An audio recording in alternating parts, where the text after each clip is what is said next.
রাশেদ একজন বাংলাদেশী যুবক যে গ্রামের এক সাধারণ পরিবার থেকে উঠে এসেছে। পরিবারের আর্থিক অবস্থা খুব ভালো না হওয়ায় সে বিদেশে কাজ করতে যাওয়ার সিদ্ধান্ত নেয়। অনেক খোঁজাখুঁজির পর সে কাতারে একটি নির্মাণ কোম্পানিতে কাজ পাওয়ার সুযোগ পায়। প্রথমে রাশেদের জন্য নতুন পরিবেশের সাথে খাপ খাওয়ানো খুব কঠিন ছিল।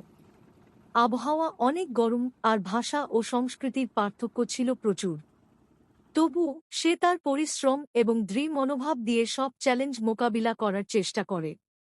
প্রথম কয়েক মাস তার জন্য খুব কঠিন ছিল। কাজের চাপ, ভাষাগত সমস্যা এবং নতুন জায়গার সাথে মানিয়ে নেওয়া সবকিছু মিলিয়ে মানসিকভাবে ভীষণ চাপের মধ্যে ছিল।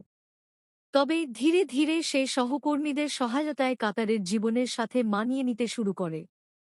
কাজের পাশাপাশি রাশেদ আরবি ভাষা শেখার চেষ্টা করে এবং স্থানীয় সংস্কৃতির সাথে পরিচিত হয়।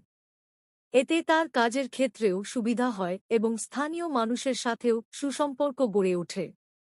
রাশেদ নিয়মিতভাবে তার পরিবারকে টাকা পাঠায়, যা তাদের জীবনের মান উন্নত করে। কয়েক বছরের মধ্যে সে পর্যাপ্ত সঞ্চয় করে দেশে ফিরে আসে এবং নিজের একটা ছোট ব্যবসা শুরু করে। রাশেদের কাতারে প্রবাসী জীবনের এই গল্পটি শুধুমাত্র তার একার নয়, এটি হাজারো প্রবাসীর অভিজ্ঞতার প্রতিফলন। প্রবাসে থাকা কষ্টকর হলেও এই চ্যালেঞ্জগুলোই তাদেরকে শক্তিশালী করে এবং জীবনের নতুন পথ খুলে দেয়। গল্পটি ভালো লাগলে লাইক, কমেন্ট, শেয়ার করবেন। ইউটিউব চ্যানেলটা কি সাবস্ক্রাইব করবেন।